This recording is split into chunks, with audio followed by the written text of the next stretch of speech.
Friends, welcome to our channel. आज हम पढ़ने वाले हैं complete revision of microbes in human welfare, जो कि क्लास 12 का बॉटनी का चैप्टर है। चलिए स्टार्ट करते हैं। आपको एक एक पॉइंट क्लियर हो जाएगा। 10 मिनट्स में हम लोग कंप्लीट रिवीजन कर लेंगे। चलिए स्टार्ट करते हैं। इसके इम्पोर्टेंट पॉइंट मैं आपको पढ़ाने वाला हूँ। देखिए यहाँ पे क्या करना चाह रहा है कि ये माइक्रोब्स इन ह्यूमन वेलफेयर क्या कहता है। माइक्रोब्स मीन्स कि मतलब माइक्रो, जो कि हम लोग नेकेड आई से नहीं देख सकते हैं। माइक्रोस्कोप का यूज़ करके हम लोग माइक्रोस्कोप का यूज़ करके माइक्रोब्स को देखते हैं। उसका हम लोग कोई ना कोई इंस्ट्रूमेंट का यूज़ करके ही देख पाएंगे। तो वो सारे माइक्रोब्स जो कि ह्यूमन के लिए यानी कि मानव के लिए वेलफेयर यानी कि अच्छे हैं, हमारे उपयोग में आते हैं, हमारी मदद करते हैं बहुत सारी चीज़ों में। वो चाहे घर गृहस्थी का काम हो, इंडस्ट्री में जो प्रोडक्ट्स बनते हैं वो हो, या सीवेज ट्रीटमेंट। या सीवेज ट्रीटमेंट में रिमूवल ऑफ एक्सक्रीटा, जो ह्यूमन बींग्स एक्सक्रीटा रिलीज करते हैं, उस पर भी माइक्रोब्स काम करके उसको डिकम्पोज करते हैं, क्योंकि human excreta is also an organic compound. तो उस पर अच्छे से काम करके उसकी सफाई करते हैं। And microbes as also bio control agent. Bio control means जैसे हम लोग प्लांट को कोई पेस्ट हानि कर रहा है या कोई मतलब कोई नुकसान पहुंचा रहा है दूसरा ऑर्गेनिज्म, तो वो दूसरा ऑर्गेनिज्म की जगह हम लोग माइक्रोब्स का यूज़ करके उस दूसरे ऑर्गेनिज्म को हटा सकते हैं। और बायो फर्टिलाइजर्स में भी आजकल हम लोग देख ही रहे हैं कि कितना सारा लैंड पॉल्यूशन, सॉइल पॉल्यूशन, सारा बहुत पॉल्यूशन हो रहा है। कुछ हम लोग के कारण और कुछ इंसेक्टिसाइड्स, पेस्टिसाइड ये सब का यूज़ करने के कारण, जिससे हम लोग को भी खाते हैं क्रॉप्स, तो हम लोग के अंदर बहुत डैमेज करता है। और उसके बाद डैमेज करता है, फिर वो जो लैंड का फर्टिलिटी होता है उसको भी ख़राब करता है, एज वेल एज उसका एक्सपेंसिव भी है। तो ये फर्टिलाइजर्स का यूज़ करने से जो अच्छे माइक्रोब्स हैं वो भी डेड हो जाते हैं। इसलिए हम बायो फर्टिलाइजर यानी कि लिविंग और fertilisers made up of living thing, मतलब लिविंग चीज़ों का। Bio means life. जैसे इसमें हम बायोगैस के बारे में बात करेंगे। काऊ डंग का यूज़ करके जो वर्मी कल्चर होता है वो सब हम लोगों ने क्लास 10 में पढ़ा होगा, आप सबने पढ़ा होगा। जैसे वेजिटेबल पील होता है, ये सबको हम लोग डालकर बायोगैस बनाते, तो वो सब कंप्लीट रिवर्स करेंगे। स्टार्ट करते हैं। यहाँ पे सबसे इम्पोर्टेंट लिखा है beside microscopic plants and animals. Micro means जिसे हम लोग देख सकते हैं। Microbes are the major component of biological system. Biological system IH Whittaker ji ने 1969 में दिया था, जिसमें कि Monera Protista Fungi Plantae animalia.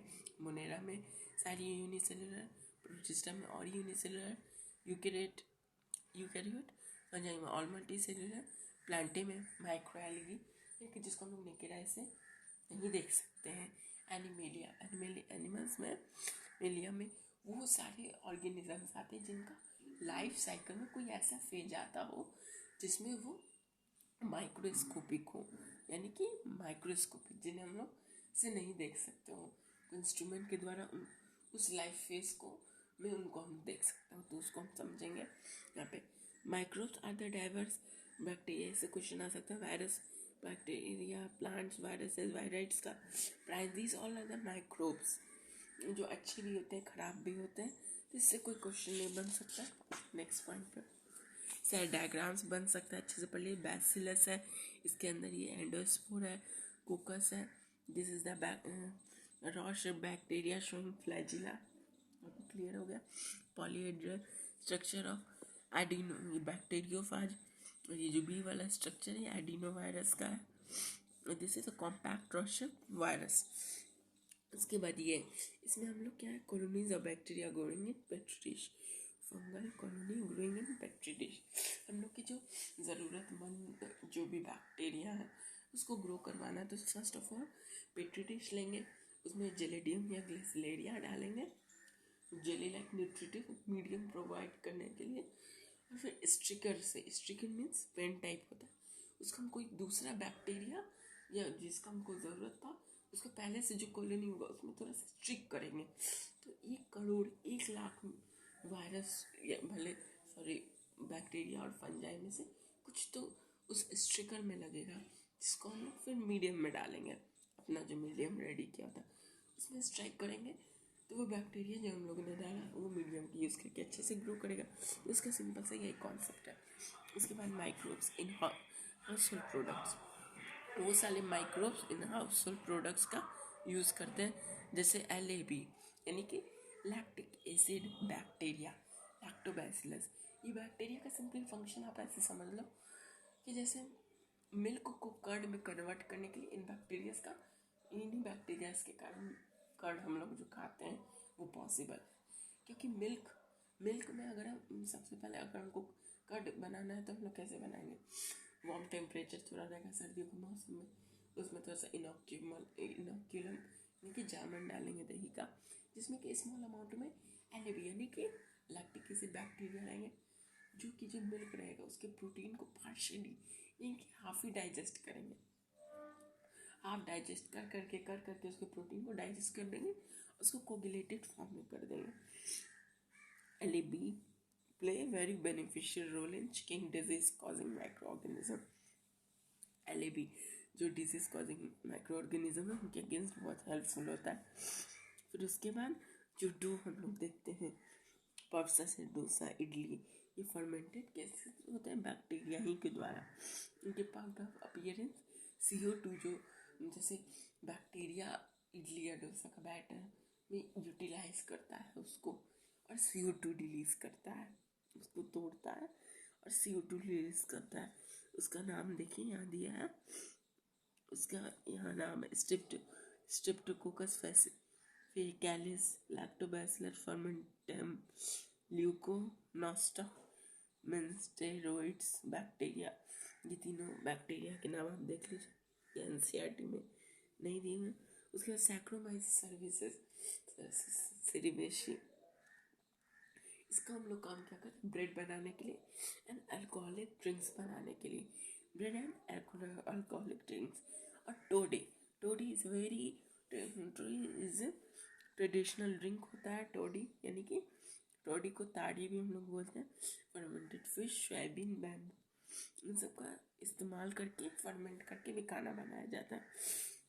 जो ईस्ट का यूज़ करके बैक्टीरिया का यूज़ कर, बैक्टीरिया तो पता चल गया उसमें यूज़ होता है, कर्ड में यूज़ होता है पहला, और दूसरा इडली डोसा ये सब में बैटर में बनाने के लिए। उसके बाद दूसरा ईस्ट का क्या, सैक्रोमाइसिस सेरिवेसी, इसका bread and alcoholic drinks.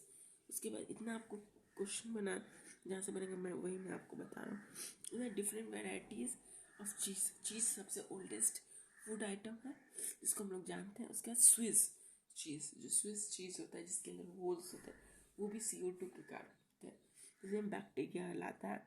Due to for example large holes to production of CO2 by bacterium Propionibacterium shermanii. Swiss cheese hole CO2।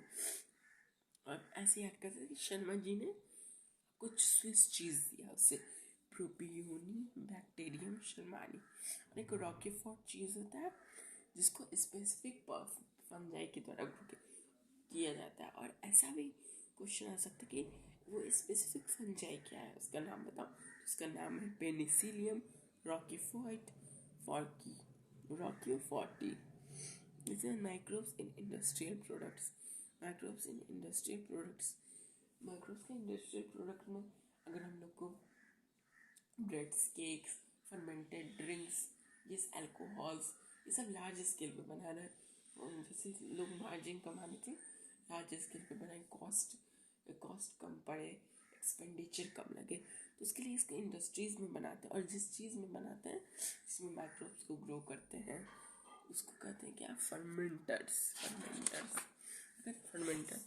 Fermented beverages जैसे east, saccharomyces सर्वेशन, bread making commonly ब्रूवर्सेस। फिर उसका हिंदी में question है यहाँ से बन सकता है। तो वो कन्फ्यूजन होता है कि वाइन, बियर, विस्की, ब्रांडी, रम, इस सब में किसको क्वेश्चन आता है कि कौन सा डिस्टिल्ड है कौन सा नहीं डिस्टिल्ड है। तो आपको ये याद करने का सबसे इजी तरीका बताता हूँ। वाइन एंड बियर, इनमें 4 फुल लेटर्स के हैं, 4 फुल लेटर्स की, तो इसको डिस्टिलेशन करने का नहीं ज़रूरत है। इसके पीछे का कॉन्सेप्ट अच्छे से बता देते हैं कि जैसे ईस्ट है जो, ठीक है, फॉर्म सैक्रोमाइसिस सर्विसेज, ये बनाते जाता है, मतलब अल्कोहल इथेनॉल कन्वर्ट करते जाता है वो जो कोई भी फ्रूट जूस जैसे सीरियल्स माल्ट ये सब यूज़ करके कन्वर्ट करते जाता है। लेकिन 16% कंसंट्रेशन होने के बाद ये खुद ही उसका कंसंट्रेशन नहीं झेल पाता और डेड हो जाता है, खुद ही नहीं इसको झेल पाता है। लेकिन आफ्टर डेट ये नहीं झेल पाता है तो उतना ही कम ही कंसंट्रेशन हो तो उसको हम क्या कहेंगे, वाइन और बियर। लेकिन और लोग कंसंट्रेशन के लिए किस प्रोसेस का यूज़ करते हैं, डिस्टिलेशन प्रोसेस का। किस प्रोसेस का, डिस्टिलेशन। उसमें सब आ जाएगा, विस्की, ब्रांडी, रम, ये ज़्यादा इससे मतलब नशीला होता है और ये कंसनट्रेटेड ज़्यादा होता है। उसके बाद एंटीबायोटिक्स पे बात आता है।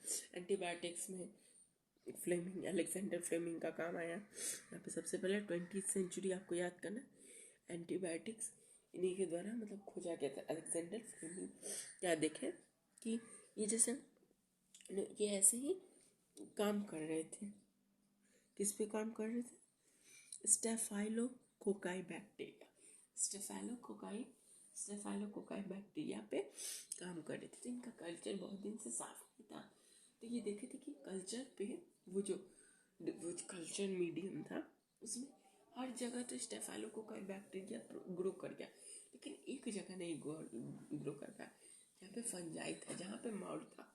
तो उनने यहाँ से ये निष्कर्ष निकाला कि कुछ माइक्रोब्स ऐसे होते हैं जो कि बैक्टीरिया, वायरस इस सबको ग्रो नहीं करने देते, ऐसे एंजाइम्स बनाते हैं। तो इसका क्या नाम था, पेनिसिलियम नोटाटम। ये जो माउंट फंजाई था इसका नाम पेनिसिलियम नोटाटम। वही फर्स्ट एंटीबायोटिक बना था, इसको पेनिसिलिन के नाम से जानते थे। क्या ना, किस नाम से जानते थे, पेनिसिलिन। और इनको इसके बाद इनके काम को और अच्छे से कौन समझा, चेन एंड फ्लोरे। फिर इन तीनों को नोबेल प्राइज मिला 1945 में।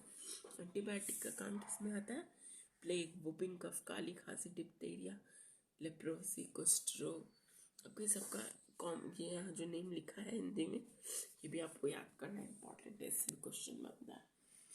और chemicals and enzymes, other bio active molecules, ये सब तो आपको याद करना पड़ेगा।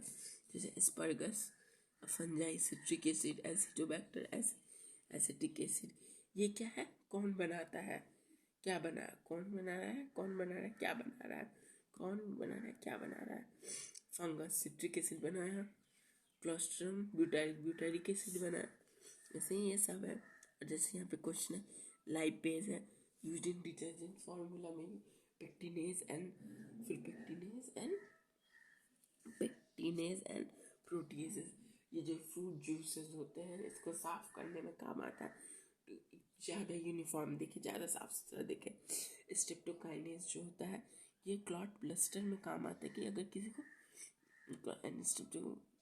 Clot bluster removing in blood vessel में खून जम गया है तो उसको मतलब चलाने के लिए, क्लियर पाथवे क्लियर करने के लिए। उसके बाद साइक्लोस्पोडिन ए, इसका काम क्या होता है, साइक्लोस्पोडिन इम्यूनोसप्रेसिव एजेंट। जैसे कि अगर किसका किडनी ट्रांसप्लांट हुआ तो हमारा इम्यूनिटी सिस्टम उसके अगेंस्ट ना करे कि मतलब निकालो जो किडनी ट्रांसप्लांट हुआ किसी की बॉडी में तो मतलब बॉडी अपोज करता है क्योंकि वो उसको हमेशा फॉरेन पार्टिकल समझेगा। लेकिन इम्यूनोसप्रेशन यानी कि साइक्लोस्पोडिन एक डिमेरिट ये भी है कि आपको कोई भी छोटी मोटी बीमारी जो आपका इम्यूनोसप्रेशन दवाई लेने से पहले नहीं होती थी, आपको छोटी से छोटी बीमारी इफेक्ट करने लग जाएगी। और इसका यहाँ पे आप मॉलिक्यूल से भी इसको कंपेयर करना पड़ेगा कि it acts completely inhibiting the enzyme responsible for, एक स्टैटिन नाम का केमिकल होता है जो कि मोनास्कस पोरिफेरियस के द्वारा नाम के इस टाइप का क्या है, ईस्ट है, उसके द्वारा ये रिलीज होता है। और इसका काम करता है जो स्टैटिन्स जो होते हैं ये कोलेस्ट्रॉल में काम आते हैं। इसमें कोलेस्ट्रॉल ब्लड कोलेस्ट्रॉल को कम करने में।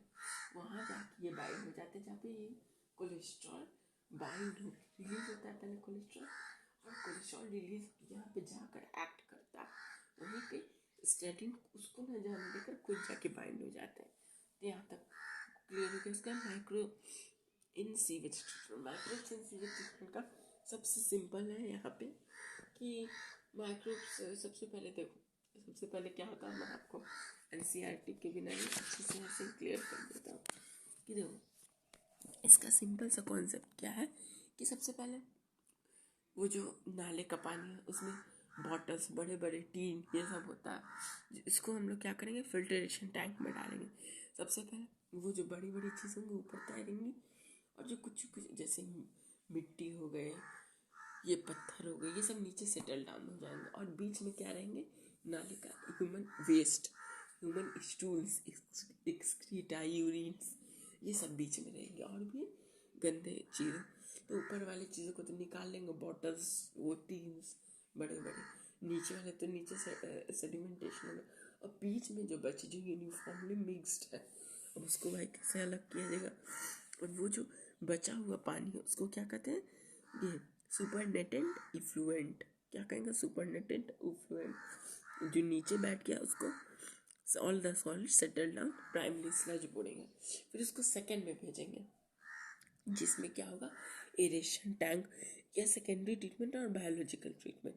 इसमें एयर पंप किया जाएगा ऑक्सीजन वाला, जिसमें कि वो माइक्रो ऑर्गेनिजम्स जो कि ऑक्सीजन के प्रेजेंस में ग्रो करते थे वो अब ग्रो करेंगे, और ग्रो करेंगे किसका यूज़ करके, ऑर्गेनिक मैटर जो ह्यूमन फीकल था, फीकल मैटर एक्सक्रीट, उसी पे ग्रो कर करके उसको कंप्लीट डिकम्पोज कर देंगे, उसका यूज़ कर करके ग्रो करेंगे। और ये होता है जैसे बीओडी, और इससे भी क्वेश्चन आते हैं, biochemical oxygen demand, full form से तो आएगा। और अगर देखिए पानी साफ हो रहा है तो बायोकेमिकल ऑक्सीजन डिमांड घटेगा, क्योंकअब उसके पास सामान नहीं बचा उसको डिकम्पोज करने के लिए। बायोकेमिकल ऑक्सीजन डिमांड भी घट गया, उसको जो चीज़ अब खाने के लिए नहीं बचेगा तो वो क्या ऑक्सीजन यूज़ करेगा, तो वही कम हो जाता है बायोकेमिकल ऑक्सीजन डिमांड। बस इसका यही इतना तक है। और वो फिर ये एरोबिक कंडीशन में इसको क्या कहेंगे, क्या एक्टिवेटेड स्लज, क्या कहेंगे, एक्टिवेटेड स्लज, द ग्रेटर बियोडिवेस्ट। फिर वो जो रहेगा एरोबिक जो बैक्टीरिया रहेंगे, अब वो एरोबिक बैक्टीरिया एंड फंजाई का वो रहेगा ग्रुप जो कि उस पर ग्रो कर रहा था, अब वो नहीं है, अब वो भी धीरे धीरे सेटल डाउन हो जाएंगे। फिर सेटल डाउन हो जाएंगे, फिर उसको हम लोग किस में भेजेंगे, फिर उसमें उसी जो सेटल डाउन हो जाएगा बैक्टीरिया एंड जो फंगस का एसोसिएशन, उसको क्या कहेंगे, activated sludge. Small part of activated sludge को हम लोग फिर से एरेशन टैंक में डाल देते हैं, और बाकी एक्टिवेटेड स्लज को हम लोग किस में डाल देंगे, remaining part of anaerobic sludge digester, उसमें डालेंगे। अब वो जो एरोबिक वाले बैक्टीरिया है एंड फंजाई थे, अब उसको एनाएरोबिक स्लज, एनाएरोबिक जो माइक्रोब्स ग्रो करते हैं वो सब खाने लगेंगे, एनाएरोबिकली खाएंगे, उसको खा के इंपॉर्टेंट केमिकल्स बनाएंगे, CH4 यानी कि methane, carbon dioxide and hydrogen sulphide. ये तीनों का बस इतने से क्वेश्चन आएगा कि इन तीनों से क्या क्या बनाते हैं बस। और उसके बाद फिर द मिनिस्ट्री ऑफ, पानी के अंदर या बहुत सारे ऐसे सेटलमेंट्स बैठाने के लिए ministry of environment and forest Ganga action plan लाए, यमुना एक्शन प्लान लाए, ये दोनों को लाए to save our major rivers of our country. लेकिन अब इसको धीरे धीरे अप्लाई हो रहा है जगह पर। और फिर उसके माइक्रोब्स इन बायोगैस वही गोबर गैस वाला, तो ये वाला कॉन्सेप्ट हम नेक्स्ट वीडियो में समझेंगे। Thank you for watching this video.